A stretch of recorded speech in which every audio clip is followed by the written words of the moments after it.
você veio eu fico mais feliz. Me sinto bem mais à vontade. Toda a alegria do que a gente diz nos tons da nossa amizade. E aonde quer que a gente vá, tão bom que esteja todo mundo junto pra cantar. Tão bom quando que a gente transforma esse lugar. Tão bom que esteja todo mundo junto pra cantar. Tão bom quando que a gente transforma esse lugar. É ou não é?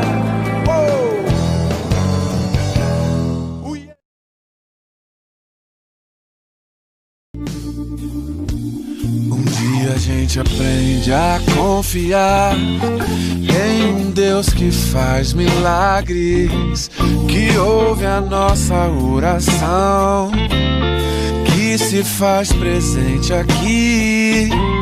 Um dia a gente aprende a dar um passo só de cada vez, mas sem duvidar, mas sem duvidar que Ele continua sendo bom, que Ele continua sendo Deus, que Ele continua sendo bom, que Ele continua sendo Deus. Oh, yeah, yeah.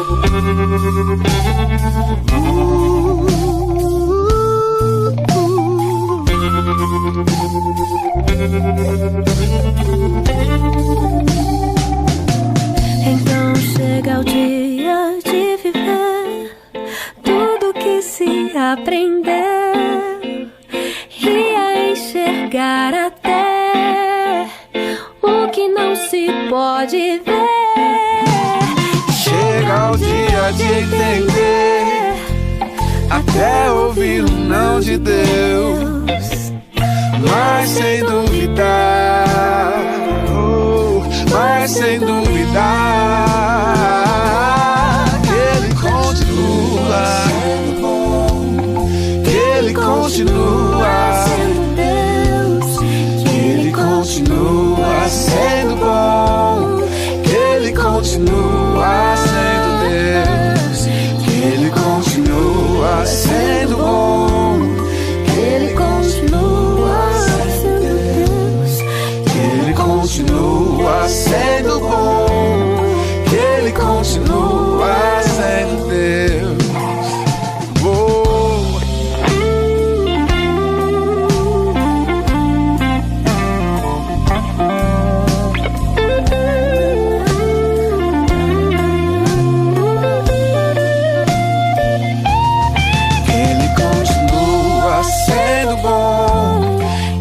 Continua sendo Deus, que Ele continua sendo bom, que Ele continua, que Ele continua sendo bom, que Ele continua sendo Deus, que Ele continua sendo bom, que Ele continua.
Graça e paz, irmãos e irmãs, é uma alegria ter você por aqui, é uma alegria estarmos reunidos novamente para mais um culto ao Senhor, para mais um momento de celebração ao nosso Deus. Antes mesmo de lermos a palavra de Deus e começarmos a celebração, queria te convidar a compartilhar o link desse culto. Compartilhe para que seus amigos, seus familiares, outras pessoas também tenham acesso a esse conteúdo e também sejam edificadas com a palavra de Deus e com tudo aquilo que nós faremos aqui juntos nessa oportunidade. Bem, nós vamos ler um texto da palavra de Deus para darmos início à nossa celebração, e esse texto está na primeira carta do apóstolo Paulo à igreja de Corinto, no capítulo 13. Capítulo 13. Eu vou ler apenas os 3 primeiros versículos de 1 Coríntios, capítulo 13, para a gente orar e pedir a bênção de Deus para o nosso culto. 1 Coríntios, capítulo 13, encontre aí e acompanhe na sua Bíblia essa leitura da palavra de Deus. Diz assim o texto bíblico: ainda que eu fale a língua dos homens e dos anjos, se não tiver amor, serei como bronze que soa ou como símbolo que retine. Ainda que eu tenha o dom de profetizar e conheça todos os mistérios e toda a ciência, ainda que eu tenha tamanha fé a ponto de transportar montes, se não tiver amor, nada serei. E ainda que eu distribua todos os meus bens entre os pobres, e ainda que entregue o meu próprio corpo para ser queimado, se não tiver amor, nada disso me aproveitará.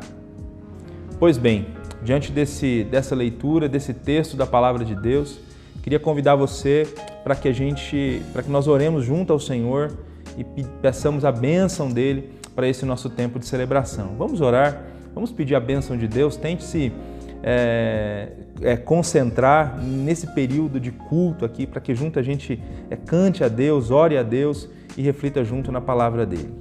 Senhor, nós glorificamos o teu nome, Pai, porque o Senhor tem concedido para a gente, durante esse período de isolamento, esse período em que as portas do templo precisam estar fechadas, o Senhor tem concedido para a gente esse espaço virtual onde nós podemos nos reunir semanalmente para glorificarmos o teu nome como igreja, como corpo teu. Nós temos esse espaço para buscarmos ao Senhor em oração, para engrandecermos o teu nome por meio de louvores, para refletirmos na tua palavra, Deus, refletirmos no teu evangelho e crescermos e sermos edificados por meio do teu evangelho. Nós glorificamos o teu nome, Pai, por essa oportunidade e suplicamos, Deus, que o Senhor nos dê um tempo abençoado de celebração, um tempo abençoado de culto, Pai. Os teus filhos, onde eles estão agora, cada um na sua residência ou em algum outro ambiente, mas eu suplico para Ti que seja de fato um momento de culto, Deus, coletivo, um momento de adoração ao Teu nome, Deus. Ajuda a todos nós a nos concentrarmos em Ti, a nos concentrarmos na adoração ao Teu nome, Deus, e a fazermos desse momento agora, desses minutos que se seguirão, um culto de louvor e de glorificação ao Teu santo e glorioso nome. Nós pedimos isso para Ti, para a glória do nome de Jesus Cristo. Amém. Amém. Graças a Deus por essa oportunidade. Nós vamos agora, antes de refletirmos sobre a palavra de Deus, antes de irmos para o texto de 1 Coríntios capítulo 13, nós vamos cantar ao Senhor, louvarmos ao Senhor. Eu queria convidar você, aí onde você está, a cantar louvores a Deus, engrandecendo o nome dEle. Louvemos a Ele, porque Ele é digno da nossa adoração, Ele é digno do nosso louvor.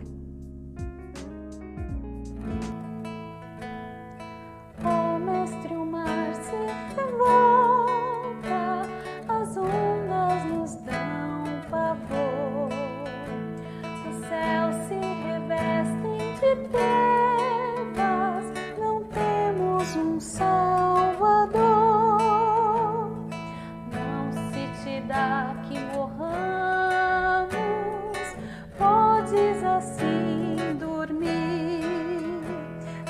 cada momento nos vemos, sim, prestes a submergir.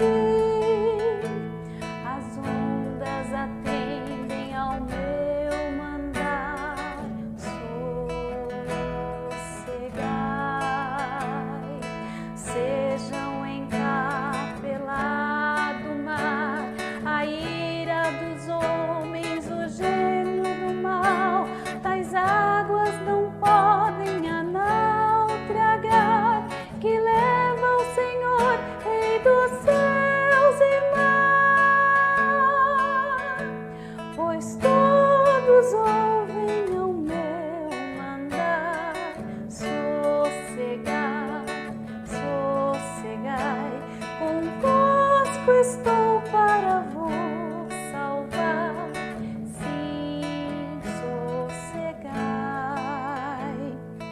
Mestre, na minha tristeza, estou quase a sucumbir. A dor que perturba minha alma, eu peço-te, vem banir.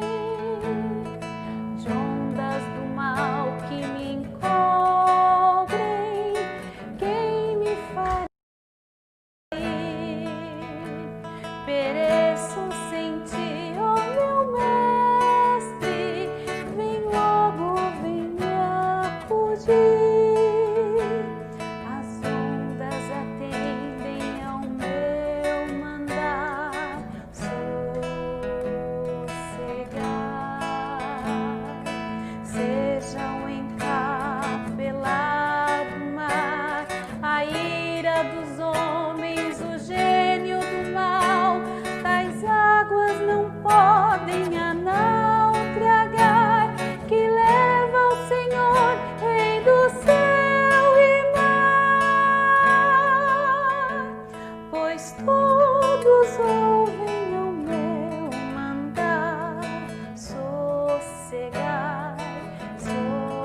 Graças a Deus por esse tempo de louvor ao nome do nosso Deus.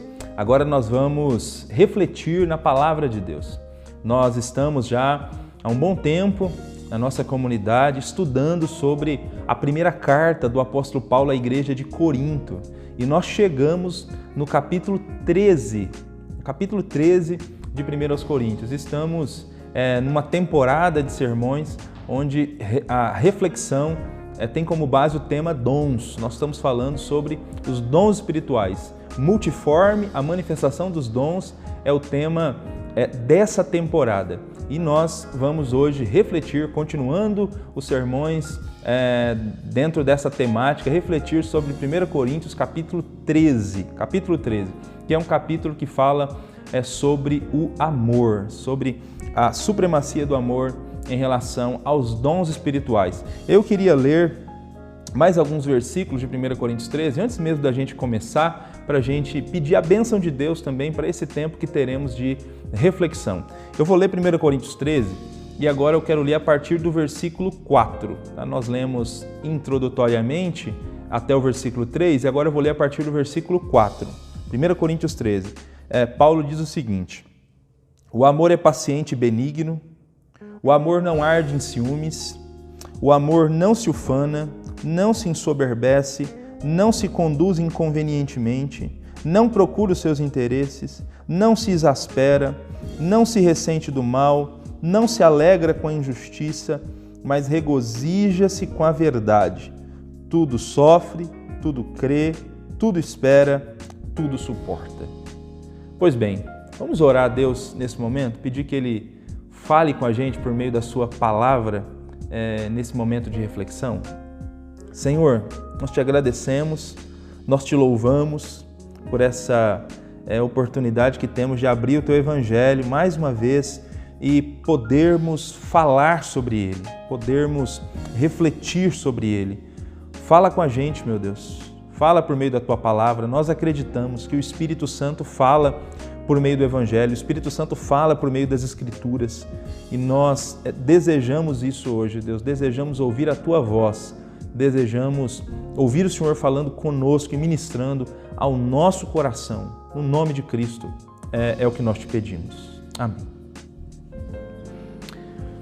Pois bem, hoje nós vamos falar sobre o amor, que é o tema principal de 1 Coríntios capítulo 13. 1 Coríntios capítulo 13.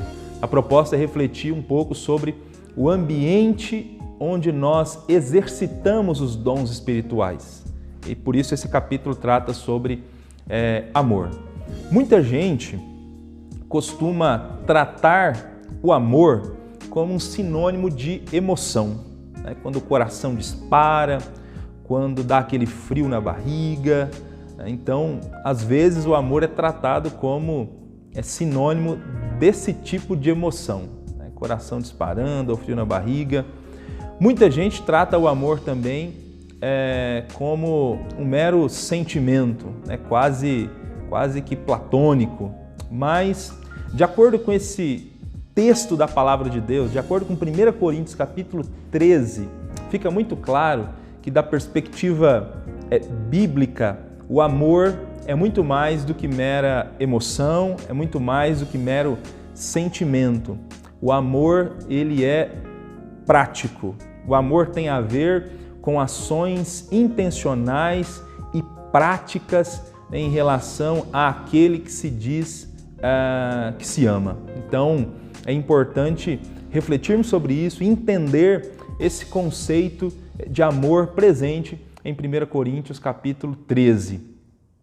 Nesse texto, Paulo usa para falar sobre amor a palavra grega ágape, que é uma palavra grega importante para falar sobre o amor, porque essa palavra é usada para falar, inclusive, sobre o próprio amor de Deus, né? O amor em essência. Geralmente, ágape é o amor altruísta, né? Aquele forte sentimento de afeição altruísta pelo outro. É um tipo de amor capaz de se sacrificar pelo outro. É o próprio amor de Deus. E Paulo fala sobre esse amor aqui nesse texto. E pela descrição que Paulo faz sobre o amor nesse texto, é que a gente chega à conclusão de que esse amor ele é extremamente prático. É impossível alguém dizer que possui esse amor de verdade em relação ao outro e não demonstra nenhum tipo de atitude prática, nenhum tipo de ação prática que revele esse amor. Esse amor aqui, ele não está simplesmente no campo das ideias, ele não está simplesmente no campo das emoções ou dos sentimentos, ele está no campo da prática, sobretudo. E é importante a gente se perguntar, por que Paulo fala sobre amor em 1 Coríntios capítulo 13? Será que foi um cochilo do apóstolo Paulo? Porque ele está falando sobre dons. Já faz algumas semanas que nós estamos aqui conversando a respeito de dons espirituais. Inclusive, a própria temática dessa série de sermões que nós estamos fazendo agora, na primeira carta de Paulo aos Coríntios, é uma temática sobre dons espirituais. Quando a gente vai para o capítulo 14 de 1 Coríntios, Paulo continua falando sobre dons espirituais. Ali em 1 Coríntios 14 é um capítulo que Paulo vai falar especificamente sobre o dom de línguas e o dom de profecia. E no final ele inclusive apresenta umas regras, né, de uso desses dons no culto público. Mas por que entre o capítulo 12, que fala sobre dons, e entre o capítulo 14, que fala sobre dons, nós temos esse capítulo 13, em que Paulo trata do tema amor? Pois bem, nós não acreditamos que Paulo tenha cochilado, né, que Paulo tenha se distraído, né, na sua escrita, na sua elaboração de argumentos, e aí de repente pulou e começou a falar de amor e voltou para o tema dons espirituais. Há uma razão muito clara para Paulo ter colocado esse assunto sobre o amor no meio desses dois capítulos sobre dons, meio que fazendo um sanduíche, né? 12 e 14 sobre dons e no capítulo 13 aqui no meio esse capítulo sobre amor. Ele faz isso exatamente porque os dons espirituais, eles devem ser exercidos, eles devem ser utilizados num ambiente onde esse amor descrito por Paulo no capítulo 13 está presente. Porque se os dons espirituais não forem utilizados nesse ambiente onde o amor está presente, de acordo com o apóstolo Paulo, não faz muito sentido o exercício dos dons espirituais. Por isso que ele coloca esse capítulo aqui sobre o amor. Todo o exercício dos dons, aliás, tudo aquilo que a igreja faz tem muito pouco sentido se o amor não está presente, se o amor não está envolvido, se o amor não é a motivação por trás de todas essas ações. Não podemos nos esquecer que Paulo está escrevendo para uma igreja que está enfrentando um monte de problemas. A igreja de Corinto é uma igreja enfrentando muitas lutas, eles têm muitas dificuldades e a maioria dessas dificuldades que existem na igreja de Corinto são dificuldades relacionais. E os cristãos, nós já passamos por capítulos aqui de cristãos dividindo-se em grupos, em panelinhas dentro da igreja, de cristãos fazendo culto à personalidade, de cristãos processando-se uns aos outros nos tribunais, de cristãos tendo problema até inclusive na celebração da ceia do Senhor, né? Os cristãos não esperando uns aos outros e desprezando aqueles que nada têm, os mais pobres da igreja. Então, eles têm muitos problemas na área relacional. E já dissemos também que eles têm muitos problemas no que diz respeito ao uso dos dons, porque eles usam os dons, né, espirituais para competirem uns com os outros. Então, Paulo apresenta uma variedade de dons espirituais aqui e ele faz questão de frisar que todos esses dons são dados pelo mesmo Espírito, exatamente porque os cristãos dessa igreja, eles estão usando os seus dons, né, numa maneira de competição com o irmão, numa maneira de competição com aqueles que congregam juntos ali na igreja de Corinto. Especialmente esses dons mais evidentes, né? Os dons de caráter manifestacional de 1 Coríntios capítulo 12, parece-nos inclusive com uma ênfase especial sobre o dom de línguas e o dom de profecia. Talvez seja até por isso que Paulo vai tratar sobre eles no capítulo 14. Mas ele prepara o terreno para tratar sobre eles no capítulo 14, falando sobre o amor aqui no capítulo 13. Porque, ao que tudo indica, na igreja de Corinto, os irmãos que possuem esses dois dons de línguas e dons de profecia, eles estão achando que eles atingiram um nível de espiritualidade acima das demais pessoas. Eles estão noutro nível de maturidade porque eles possuem esses dons. Então, eles têm uma competição entre eles por causa dos dons espirituais e parece que quem tem esses dons, né, entende que está um pouco acima dos demais. E eles se acham espirituais, mas ainda assim passam por cima dos outros. Uma completa incoerência. Parece que na igreja de Corinto tem todos os dons, mas falta amor. Eles têm dons sobrando, mas amor faltando na igreja. E aí Paulo precisa escrever sobre amor, porque não faz sentido o uso de nenhum dom espiritual sem a presença do amor, sem a presença dessa virtude tão importante regendo os relacionamentos na igreja. E Paulo deixa isso muito claro aqui nesse capítulo, e parece-nos que ele apresenta pelo menos 3 ensinos principais sobre o amor aqui em 1 Coríntios capítulo 13, e ele divide esses ensinos em pelo menos três blocos aqui de 3 blocos de argumentação em 1 Coríntios capítulo 13. Primeira coisa que Paulo faz questão de mostrar em 1 Coríntios capítulo 13 é a superioridade do amor.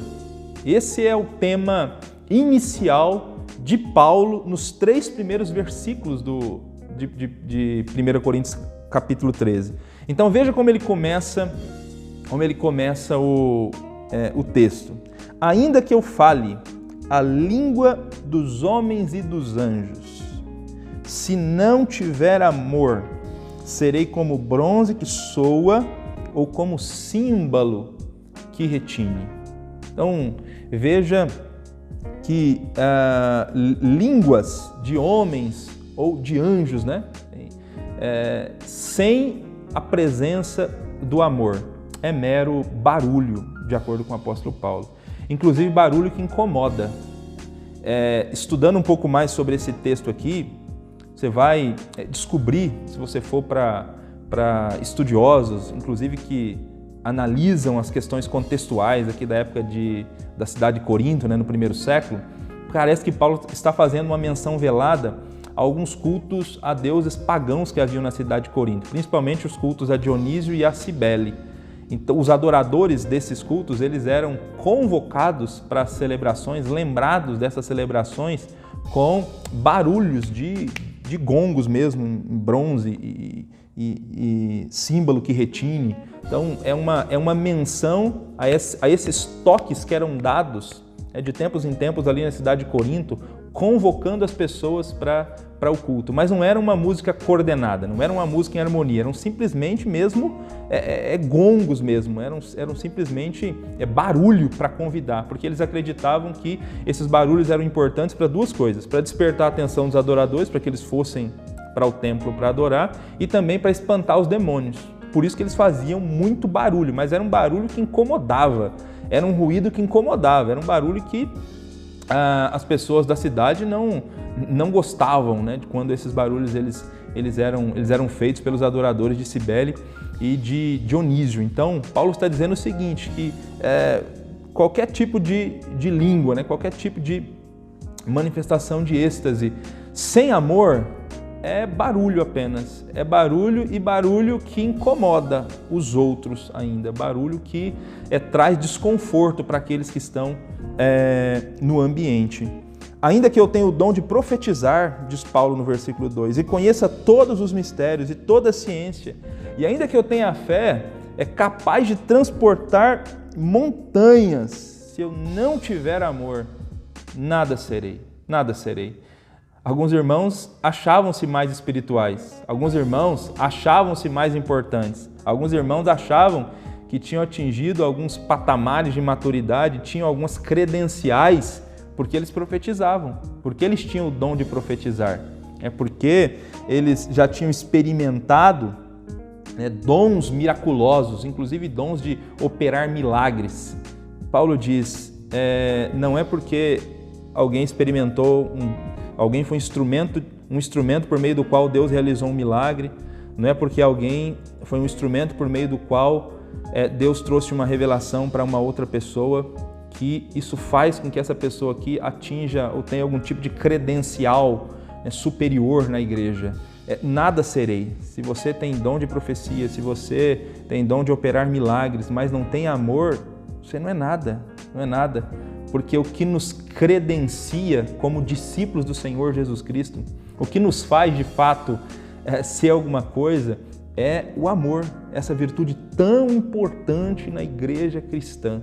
Nada serei se tiver profecia, se tiver milagre, se tiver dom de línguas, mas não tiver amor. Veja o quanto é sério, o quanto o amor, o quanto essa virtude é colocada como superior aqui nessa carta. E aí tem mais uma informação de Paulo que eu acho extremamente relevante e interessante, que é a do versículo 3, que ele diz que ainda que eu distribua todos os meus bens entre os pobres e entregue o meu próprio corpo para ser queimado, se eu não tiver amor, isso não me aproveita de nada, isso de nada se aproveitará. Era muito comum na época também, principalmente nesses cultos de religião de mistério, esses cultos a deuses pagãos, os adoradores acharem que eles podiam comprar o favor das divindades oferecendo bens para os pobres ou fazendo sacrifícios extremos, como queimar o corpo, por exemplo. Então eles acumulavam favor com essa divindade por realizar esses sacrifícios extremos. Paulo diz, no que diz respeito a Deus, no que diz respeito ao nosso Senhor, de nada isso aproveita se não tem amor. Puxa vida, mas como assim? É possível alguém distribuir os seus bens para os pobres sem amor? Como isso é possível? Alguém que faz caridade, alguém que é envolvido com filantropia, alguém que é envolvido em ajudar o necessitado. É possível fazer isso sem amor? Pois é. Paulo diz que é possível. É possível que alguém se envolva com ajudar os pobres, é possível que alguém se envolva com filantropia, com ONGs, e ainda assim a grande preocupação dessa pessoa seja a glória do seu próprio nome. Ainda assim a preocupação dessa pessoa esteja envolvida com questões egoístas, de ego e de se aparecer. É possível ajudar o outro, é possível se envolver com ações sociais com motivações egoístas, com interesses egoístas. A pessoa faz, mas faz para ser aplaudido pelos homens. Não faz realmente porque se preocupa com o outro. Não faz simplesmente porque está preocupada com a glória de Deus. Não é o amor que é aquilo que dirige essas ações. Não é o amor ao próximo, não é o amor a Deus. É o amor a ela mesma. Ela quer que o nome dela seja engrandecido. Inclusive o Senhor Jesus, enquanto esteve entre nós, no seu sermão mais famoso, que é o Sermão da Montanha, ele falou de gente que entregava oferta, de gente que dava esmola apenas para ser aplaudido pelos homens. Então, nas sinagogas judaicas, era muito comum, entre alguns fariseus, no momento em que na sinagoga alguém dava uma oferta de grande volume, uma oferta de destaque.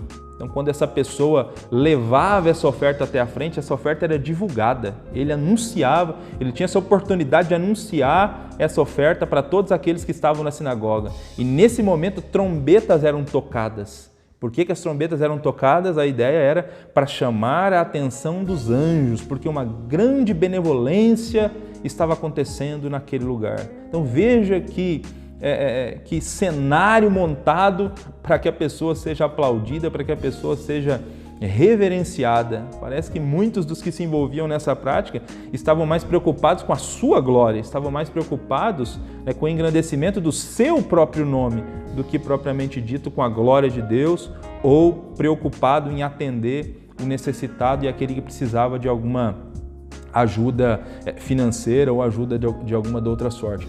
Então, Paulo deixa muito claro que é possível alguém se envolver na distribuição de bens para pobres e ainda assim não ter amor. E, de acordo com o apóstolo, se isso acontecer, isso de nada se aproveita, de nada se aproveita. Deus nos conhece muito bem, Deus conhece as nossas verdadeiras motivações. Deus sabe se as nossas ações de ajuda ao necessitado, as nossas ações, né, em relação ao nosso próximo, se quando nós utilizamos os dons espirituais que recebemos do Senhor, se tudo isso é motivado pelo amor. Se não é motivado pelo amor, de acordo com o apóstolo Paulo, de nada adianta, porque o amor é superior aos dons espirituais, o amor é superior em relação a cargos, a funções, a qualquer coisa que a gente faça. Por isso ele precisa vir antes. A motivação para fazer todas as coisas precisa ser o amor. Inclusive, o Senhor Jesus Cristo disse que os seus discípulos eles seriam reconhecidos como tais se eles amassem uns aos outros, se eles tivessem amor. Uma comunidade cristã onde o amor não é a regra maior, o amor não é a virtude que aparece com mais evidência, é uma comunidade cristã enferma, uma comunidade cristã que precisa de ajuda desesperadamente, porque o amor precisa ser a régua e a regra para os nossos relacionamentos, para o nosso convívio, inclusive para o nosso serviço, para quando a gente serve o outro por meio dos dons ou de qualquer outra ação. O amor tem que ser a motivação. E Paulo deixa isso claro aqui. Ele fala sobre a supremacia do amor. Então é importante você se perguntar e você fazer esse exercício aí de introspecção diante desse texto da palavra de Deus. Quando você serve ao Senhor, quando você se envolve em alguma ação no corpo de Cristo, em algum ministério, quando você se envolve em alguma ação na sociedade, qual é a sua principal motivação para fazer isso? Você está realmente preocupado com a glória de Deus? Você está realmente preocupado com aqueles aos quais está servindo, né? Com as pessoas que são objetos desse seu serviço? A preocupação maior é o amor ao próximo, é o amor a Deus. É sempre importante a gente fazer esse exercício e essa pergunta para a gente não acabar se envolvendo em ações que no fundo, a gente quer mesmo é que o nosso nome seja glorificado, que o nosso nome apareça e que a gente receba elogio e aplauso pelas nossas ações. Então tomemos muito cuidado em relação a essas questões. Bom, além de falar sobre a superioridade do amor, no segundo bloco de argumentação do apóstolo Paulo, aqui dentro de 1 Coríntios capítulo 13, Paulo fala sobre a natureza do amor. A natureza do amor. Paulo fala, ele diz o que é o amor, o que não é o amor e o que o amor produz. Ele diz dos versículos 4 até o versículo 7. E, primeiro, o que é o amor? Paulo fala que o amor é paciente, o amor é benigno. Eu acho muito legal essa descrição de Paulo, porque ele vai começar a dizer o que é e o que não é o amor. E nessa descrição dele sobre o que é e o que não é o amor, ele apresenta algumas outras virtudes. É daí que a gente tira a ideia de que o amor é algo prático. O amor é algo prático. O amor, ele é visto em atitudes práticas. Então, alguém que diz amar o próximo ou amar alguém, amar uma outra pessoa, você prova que realmente você ama com esse amor aqui, o amor de que a Escritura Sagrada fala, o amor de que Paulo está falando, quando isso é visto em atitudes práticas. Porque o amor é paciente, e o amor é benigno. Então o amor é doce e o amor ele está disposto a suportar também de alguma maneira situações conflituosas. O amor é paciente, né? O amor não se exaspera com tanta facilidade, de acordo com o apóstolo Paulo. Ele vai dizer que o amor ele não arde em ciúmes, o amor ele não se ufana, ele não se ensoberbece. É interessante a palavra que Paulo usa aqui para se ufanar. Ufanar diz respeito a alguém que literalmente a palavra significa ser cheio de vento. Então, o amor não se ufana, né? Ufanar aqui diz respeito a alguém que se acha, alguém que é um poço de vaidade. Ele diz, o amor não é assim.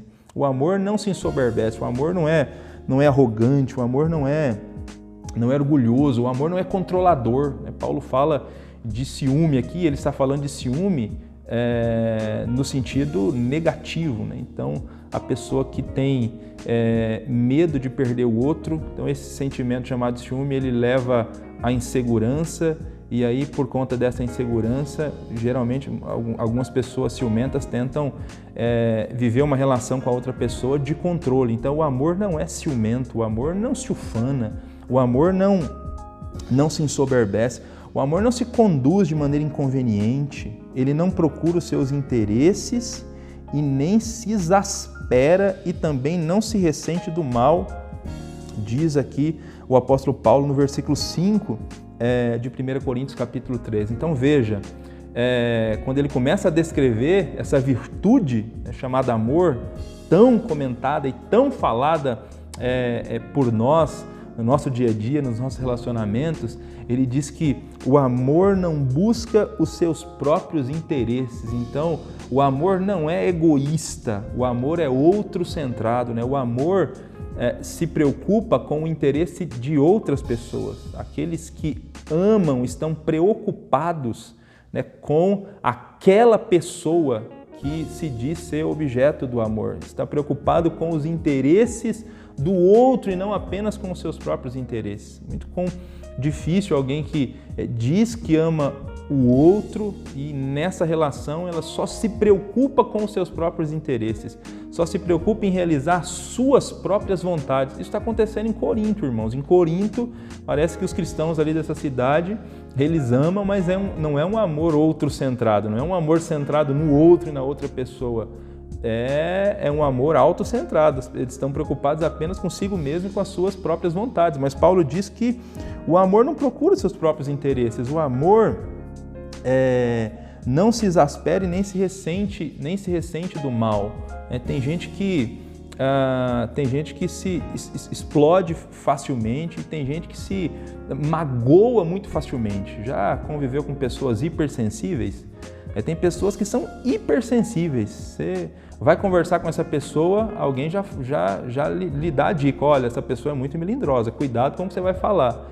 Então tem gente que você vai conversar, você tem que ficar medindo as palavras para conversar, porque qualquer coisinha que de repente você fale ali fora da linha, a pessoa já vai se irritar, já vai se exasperar com você, já vai ficar ressentida, né, porque falou alguma coisa que não lhe agradou. Então precisa tomar cuidado com a hipersensibilidade. O amor não se exaspera, o amor não se ressente do mal. A ideia aqui, Paulo usa uma palavra que era usada para registro de livros contábeis da época. Pensando aqui no mundo contábil da época, os livros onde eram registrados as operações. Ele está dizendo assim: o amor, quem ama, não tem um livro, um caderno onde fica anotando todas as pisadas de bola da outra pessoa. Então está ali um caderno com a descrição, né, de todas as vezes que a pessoa pisou no seu calo, por todas as vezes que a pessoa fez alguma coisa que não lhe agradou, e aí hora ou outra fica voltando a esse caderno. Não, o amor não se ressente do mal. O amor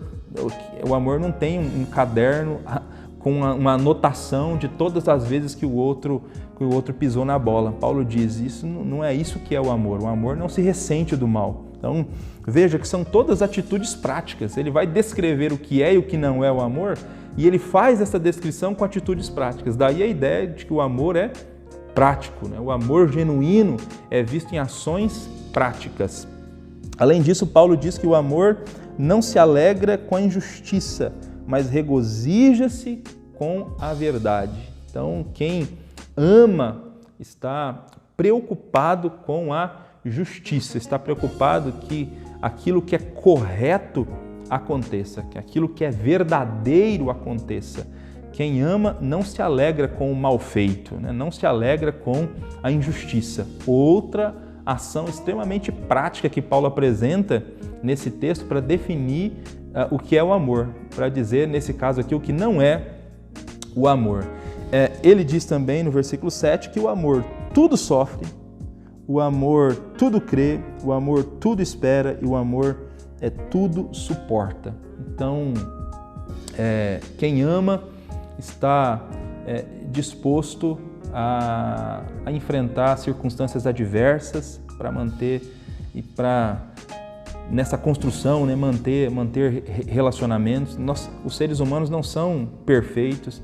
A pessoa com a qual você se relaciona não é perfeita. As pessoas com as quais nós nos relacionamos no dia a dia, na comunidade, não são perfeitas. Hora ou outra a gente nós vamos nos magoar uns aos outros. Hora ou outra nós teremos motivos para ter que pedir perdão para o outro, porque nós não fomos glorificados ainda. Então, nessa troca, né, no relacionamento, nós podemos nos magoar.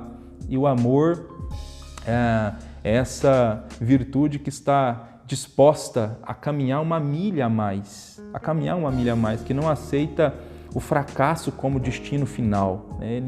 Ele tudo crê, ele tudo espera, ele tudo suporta. Então, nesse trecho aqui, Paulo apresenta para a gente algumas questões relacionadas à natureza do amor. E aí, diante dessas questões, eu queria fazer um desafio para você agora. Um desafio para você nesse momento aí, onde você está, junto com a sua família. Você já deve ter dito algumas vezes que ama alguém, que ama algum irmão em Cristo, que ama o seu cônjuge, que ama os seus filhos. Você já deve ter dito essa frase para alguém.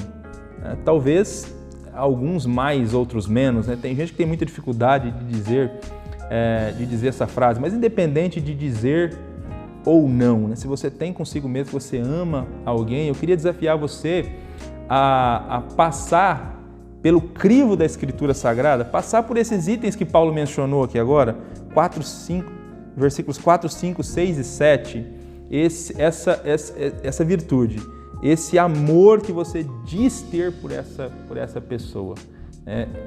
Essas atitudes práticas, elas podem ser vistas na sua vida, enquanto você se relaciona com essa pessoa, enquanto você se relaciona com a sua esposa, enquanto você se relaciona com seu marido, enquanto você se relaciona com seus filhos, enquanto você se relaciona com os irmãos da comunidade de maneira geral.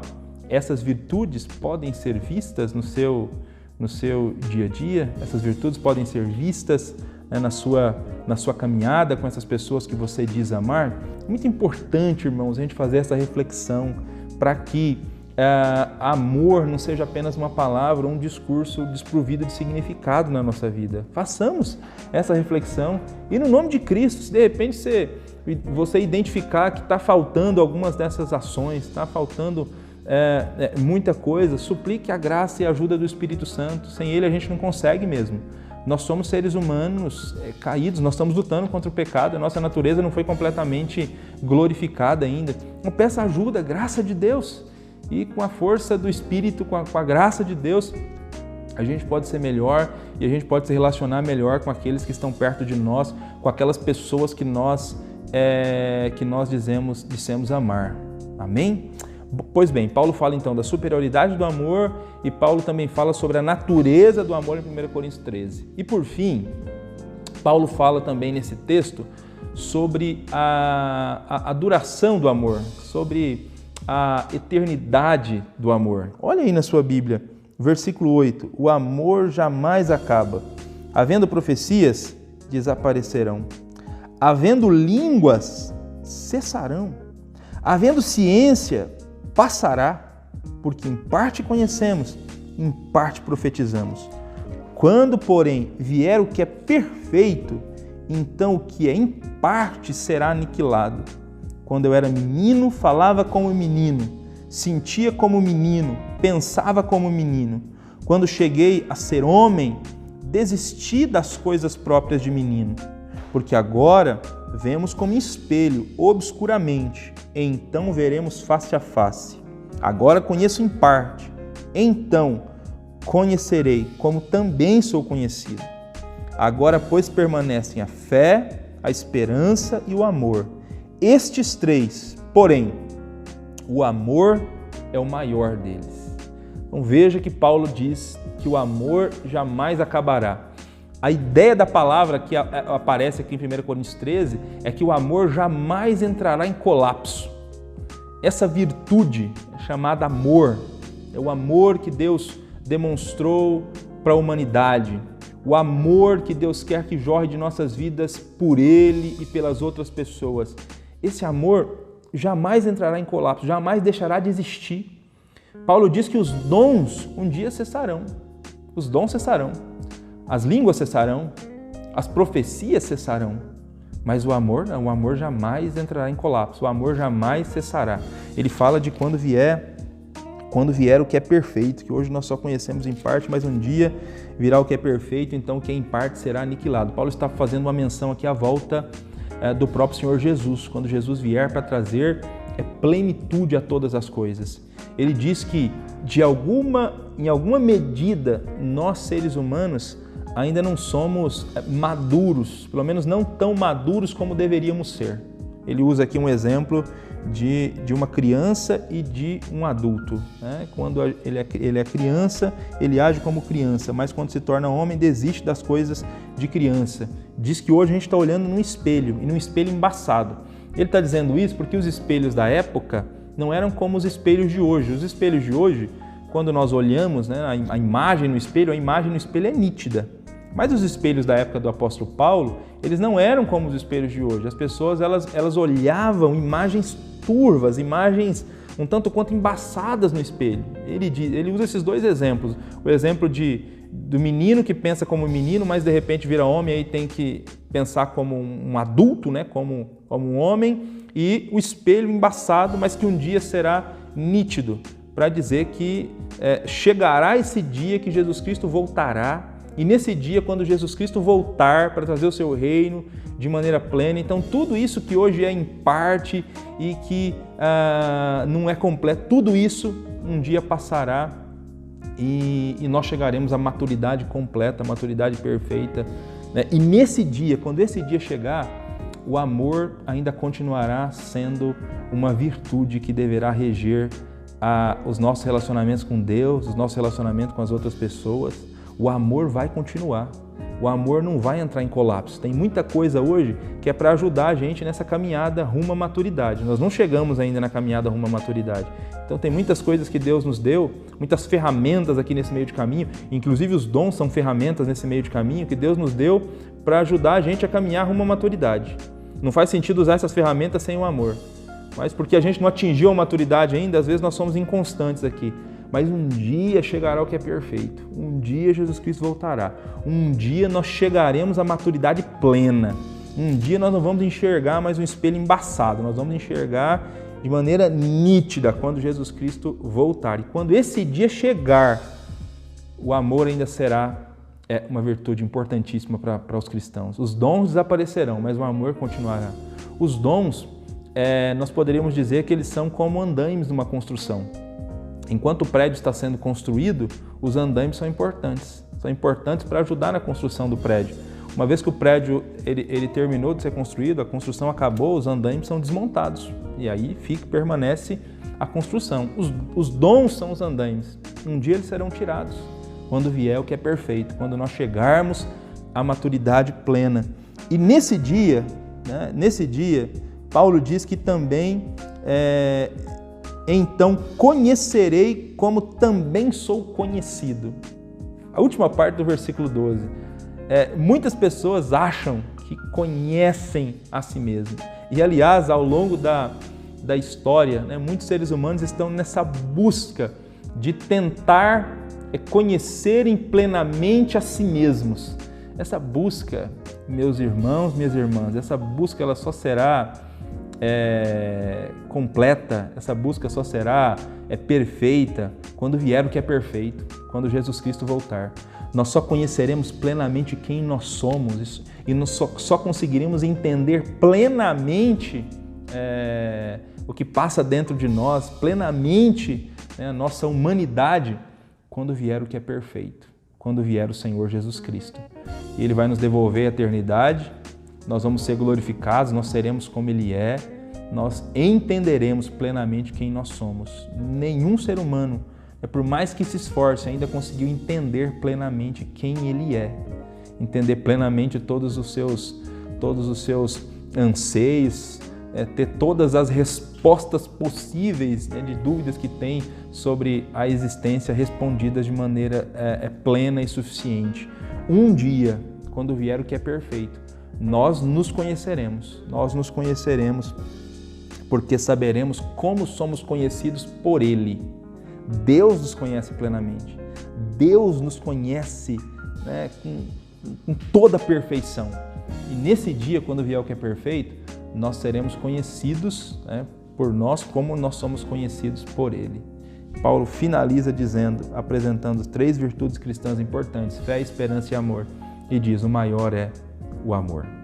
Então, irmãos e irmãs, nos esforcemos para demonstrarmos essa virtude e para que os nossos relacionamentos sejam sempre motivados pelo amor, sempre motivados pelo amor. Esse é o desejo de Deus para a nossa vida.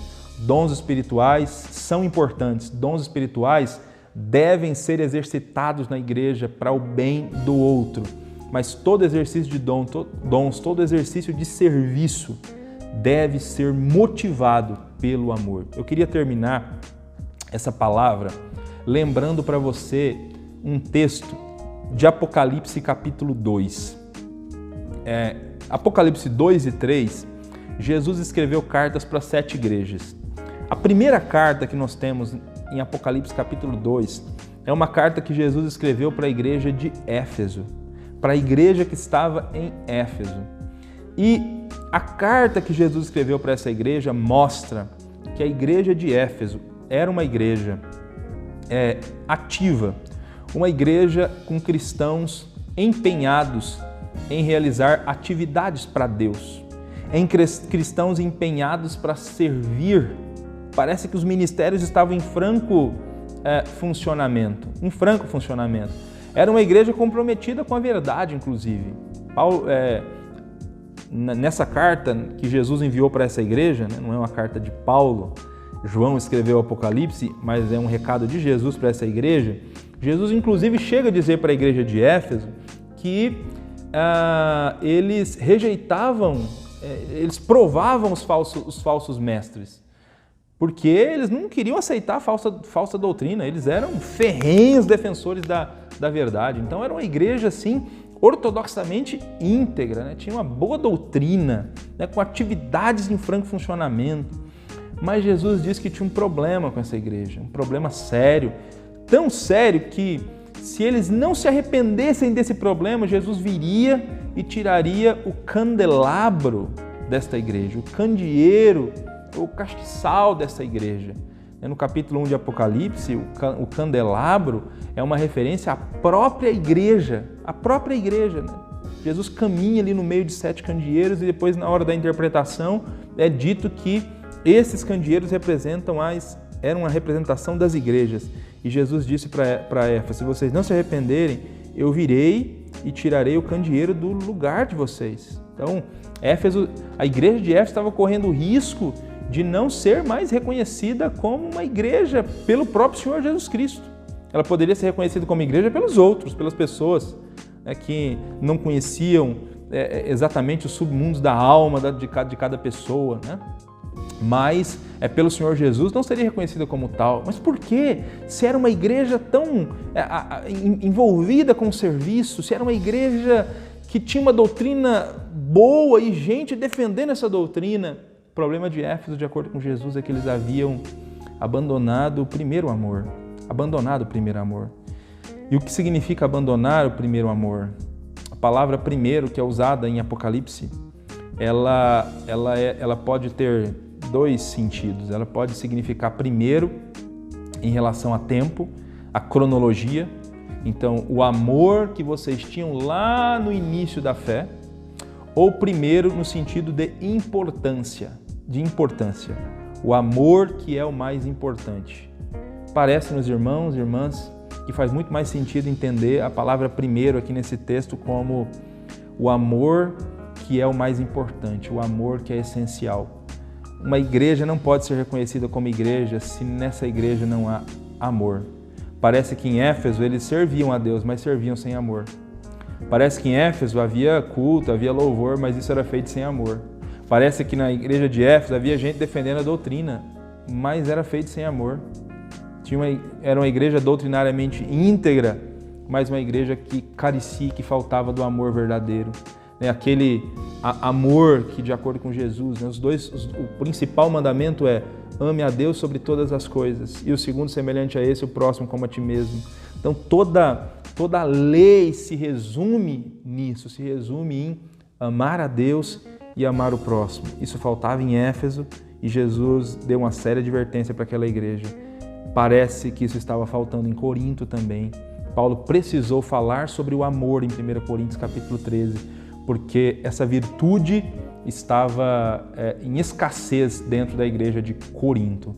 Então nos preocupemos com isso e supliquemos a Deus que Ele continue ajudando a gente a ser uma igreja onde os relacionamentos são marcados pelo amor, onde o serviço é marcado pelo amor, onde o exercício dos dons é marcado pelo amor. Vamos fazer essa oração e pedir isso para Deus, que a igreja de Santana seja uma igreja marcada pelo amor em seus relacionamentos, que de fato a gente ame a Deus de todo o coração, que a gente ame o próximo como a gente ama a nós mesmos e que tudo aquilo que a gente vier a fazer na nossa comunidade, para os outros e para Deus, seja motivado pelo amor e não pela glória do nosso próprio nome.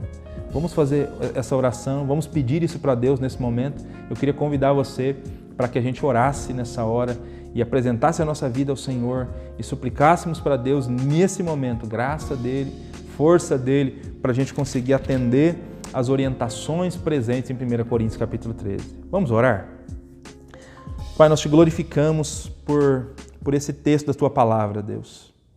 Os dons espirituais são ferramentas, capacitações importantíssimas que o Senhor deu para a sua igreja, para que a igreja possa desenvolver a missão, para que nós possamos edificarmos uns aos outros, para que a gente possa cumprir o nosso papel no corpo de Cristo. Nós louvamos o Teu nome pelos dons, Senhor. Louvamos o Teu nome por cada dom que o Senhor dispensa e presenteia os cristãos. Mas nós queremos pedir para Ti, meu Pai, antes mesmo de recebermos dons, antes mesmo de desejarmos executar nossos dons espirituais no serviço ao próximo, nós queremos Te pedir, meu Deus, ajude-nos a ser uma comunidade e um grupo de pessoas reconhecidas pela prática do amor, meu Pai.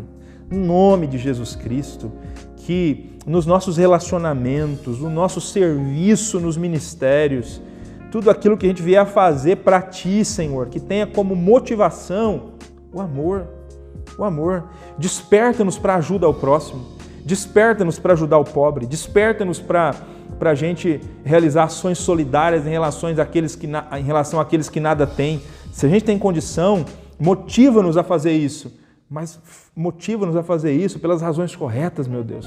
Que esse desejo seja um desejo que brota do nosso amor e da nossa preocupação para com o nosso próximo. Não deixa a gente ficar competindo dentro da igreja para descobrir qual de nós é o melhor, qual de nós é o mais importante, qual de nós tem o dom mais relevante. Ajuda a gente a se livrar desse tipo de discussão infrutífera que não leva a lugar nenhum, que está em completo desacordo com a Tua palavra.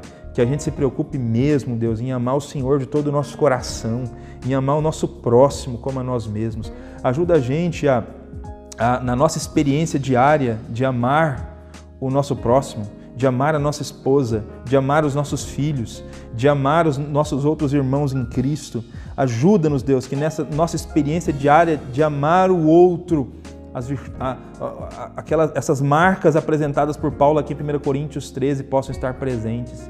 Que o nosso amor seja um amor paciente, que o nosso amor seja um amor benigno, que o nosso amor seja um amor preocupado com o interesse do outro, que o nosso amor seja um amor que não fica anotando ressentimentos. Nós suplicamos, ajuda-nos, Deus, ajuda-nos. É o que nós Te pedimos, para a glória e para a honra do nome de Jesus Cristo. Amém. Tudo que for verdadeiro, honesto e justo, tudo que há de mais bonito, puro e amável, se houver algum louvor, se houver virtude, seja isso a inspirar o nosso pensamento.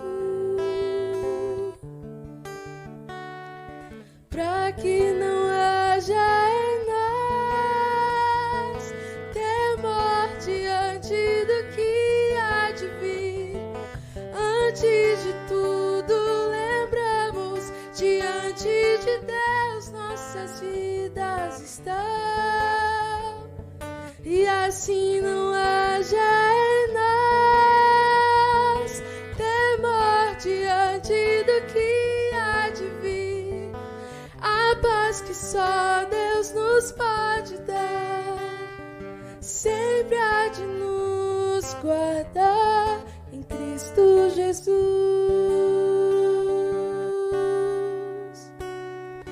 Tudo que for verdadeiro, honesto e justo, tudo que é de mais bonito, puro e amável. Se houver algum louvor, se houver virtude, seja isso a inspirar o nosso pensamento,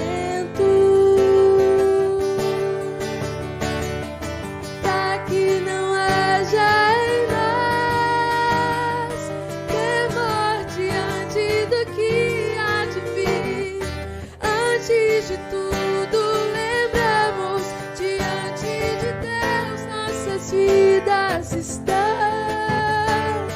E assim não haja em nós temor diante do que há de vir.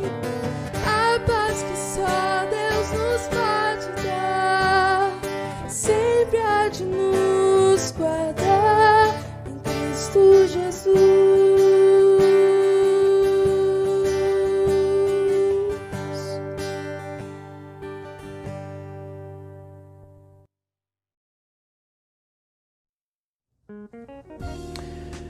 Bom, irmãos, graças a Deus, nós louvamos ao Senhor por esse tempo, louvamos ao Senhor por esse culto, por esse momento de celebração, por tudo aquilo que nós vivenciamos até aqui.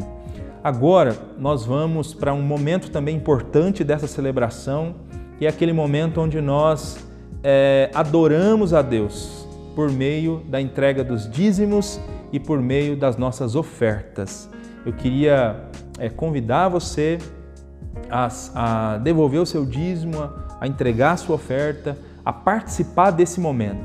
Não agora, nesse exato momento em que nós estamos falando, mas que você não deixasse de fazer isso, né? Não deixasse de fazer isso, não deixasse de participar do momento de generosidade, que também é um momento de adoração ao nosso Deus, que também contribui para a edificação da igreja, para a propagação do Evangelho do Senhor Jesus Cristo. Então, nós temos aqui o número da conta da igreja aparecendo no visor, na descrição desse vídeo. Então, participe desse momento de adoração a Deus. Eu queria orar junto com você também por esse momento e apresentar a sua vida a Deus diante desse tempo de adoração que temos e que vamos participar nesse momento. Vamos fechar os nossos olhos mais uma vez? Senhor, eu oro nessa hora por cada um dos teus filhos que durante todo esse período em que a tua igreja, o templo, ele está com as portas fechadas, eles continuaram sendo fiéis ao Senhor e participando desse momento de generosidade, desse momento de adoração ao Senhor, também por meio de entrega de dízimo e de oferta. Eu louvo o teu nome, Deus, pela vida de cada um dos teus filhos, meu Pai, que decidiu intencionalmente participar do sustento da tua igreja, participar do levantamento de recursos para a propagação do Evangelho. Nós glorificamos o teu nome pela vida de cada um, Senhor. E eu oro para que o Senhor continue dando condições para esses teus filhos, meu Pai. Que o Senhor continue dando sustento, dando provisões. Se existe alguém que me ouve nesse momento, Deus, e que até desejaria participar desse momento, mas que está sem condições de fazê-lo, meu Deus, no nome de Cristo Jesus, abençoe essa pessoa, abrindo-lhe porta de emprego, Senhor Jesus. No nome de Cristo, nós pedimos isso para o Senhor. Nós acreditamos que o Senhor é um Deus poderoso para nos ajudar também e dar-nos respostas nessa área. No nome de Jesus, abençoa esse teu filho para que ele tenha uma porta de emprego. Ou abençoe a empresa desse teu servo e dessa tua serva, meu Deus. No nome de Cristo Jesus, enviando-lhe clientes, negócios. No nome do Senhor, nós oramos e pedimos isso para Ti, meu Deus. Sustenta as famílias, Senhor, da Tua igreja. Sustenta os Teus filhos. Nós suplicamos isso, meu Pai, e pedimos que o Senhor receba esse nosso gesto de entregar dízimo e oferta como um gesto de adoração, de glorificação ao Teu santo nome. Continua abençoando a Tua igreja e os Teus filhos, a família de cada um, no nome de Jesus. Amém. Que Deus abençoe você.